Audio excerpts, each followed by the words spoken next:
सभी लोग को नमस्कार। आप सभी का स्वागत है आपके अपने YouTube चैनल स्टडी विथ आदर्श सिंह पे।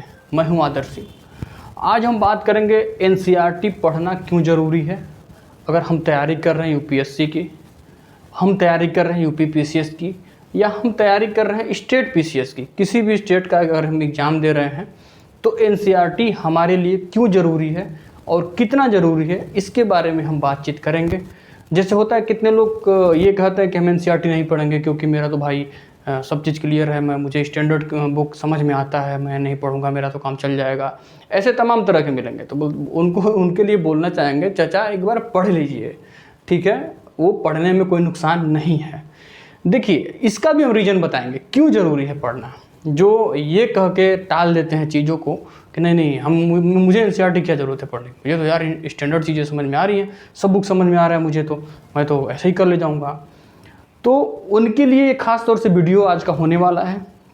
और जो अभी ऊहापोह में हैं, असमंजस में हैं, जो तैयारी कर रहे हैं और सोच रहे हैं कि नहीं हमें NCERT कवर करना चाहिए या नहीं करना चाहिए, उनके लिए भी एक वीडियो आज का स्पेशल होने वाला है। तो हमारे चैनल पे जितने लोग नए हैं, चैनल को सब्सक्राइब करते चलें।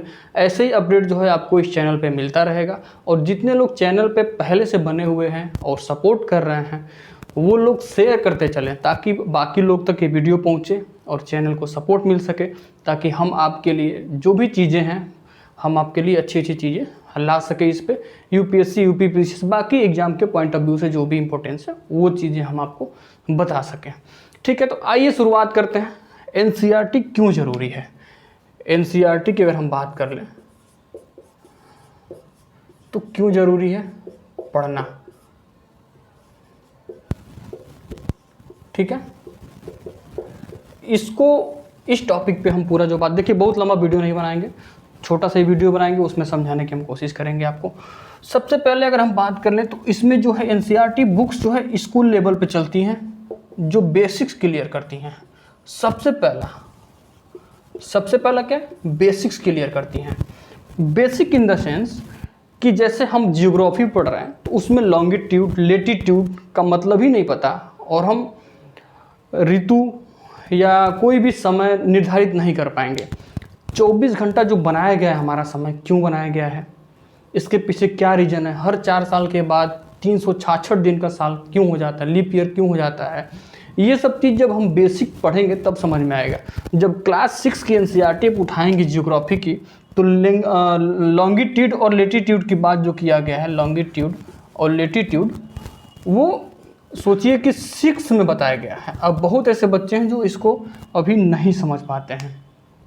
लॉन्गिट्यूड और लेटीट्यूड क्या है, अगर कितने लोग, बहुत ऐसे लड़के हैं जो नहीं जानते इस सब चीज़ को, जो जानते हैं अच्छी बात है, जिनका भाई बेसिक क्लियर है, चीज़ों को जान रहे हैं छोटे छोटे, हम उनके लिए कह रहे हैं जो बिगनर्स हैं और जो नहीं समझ पा रहे हैं चीज़ों को। तो लॉन्गिट्यूड और लेटीट्यूड क्या है, अगर इसको देखा जाए, संक्षिप्त में बताया जाए, तो ये मात्र एक कोण है, एंगल्स। ये क्या है, एंगल्स निर्धारित करता है, कोण निर्धारित करता है। और दिशा कैसे, देखिए अब इस पर पढ़ाने लगेंगे तो फिर ज़्यादा, हम बात कर रहे हैं आज NCERT क्यों ज़रूरी है। ये जब पढ़ा, ये अलग टॉपिक है, इसको जब हम बताएंगे तो आगे बताएंगे, सब चीज़ एक ही में नहीं बता सकते, ठीक है। तो बेसिक जो है क्लियर होता है, और जब तक बेसिक हमारा क्लियर नहीं है, अगर हम बात करें कि जब तक बेसिक क्लियर नहीं है तब तक हम स्टैंडर्ड चीज़ों को समझ नहीं पाएंगे। बेसिक इन द सेंस का कहने का मतलब ये बेसिक का कि जब छोटी छोटी चीज़ों को हम नहीं जान पाएंगे। अब जैसे 1950 की अगर हम बात करें, 1950 में राजनीतिक, सामाजिक और आर्थिक परिस्थितियाँ क्या थी, जब तक उसको हम नहीं जानेंगे तब तक आज की राजनीतिक, आर्थिक और सामाजिक परिस्थितियों को नहीं समझ सकते हैं।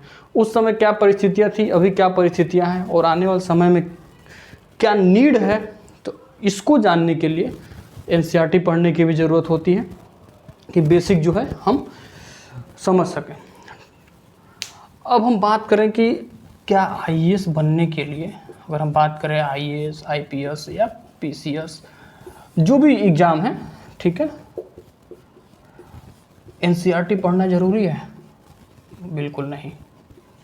हम ये नहीं कह रहे हैं कि नहीं आपको IAS बनना है, IPS बनना है, या किसी कोई PCS निकालना है तो आप NCERT पढ़ लीजिए निकल जाएगा। लेकिन एनसीईआरटी पढ़े बिना भी भला नहीं होने वाला है, ये भी बात तय है। जैसे होता क्या है कि कुछ बच्चे कहते हैं कि हमारा 5 नंबर से 10 नंबर से रुक गया है, नहीं हो पाया है, प्रीलिम्स ही नहीं हो पाया, 5 नंबर 6 नंबर 10 नंबर 20 नंबर से हमारा रुक गया है।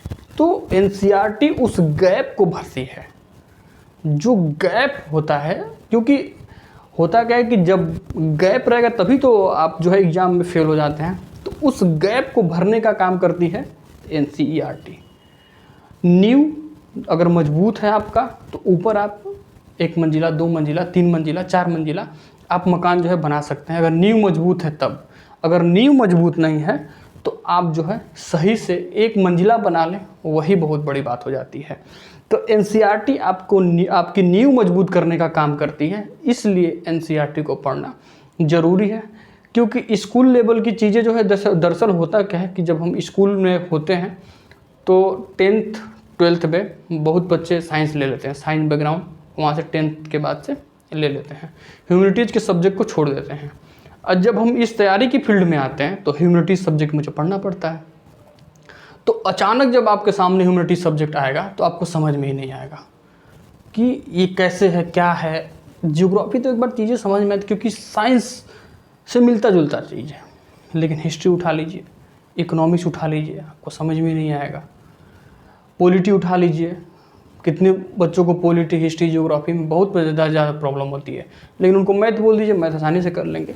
लेकिन जो रिक्वायरमेंट है एग्ज़ाम का, जो सिलेबस है एग्ज़ाम का, वो पढ़ना ज़रूरी है। ये ज़रूरी नहीं कि आपको क्या आ रहा है, आप वो चीज़ पढ़ेंगे या आप वो चीज़ सीखेंगे जो डिमांड है एग्ज़ाम का, जो सिलेबस है एग्ज़ाम का, न कि वो चीज़ पढ़ेंगे जो आपको आ रहा है। ठीक है, तो आपको समझ में आया कि एनसीईआरटी पढ़ना क्यों ज़रूरी है।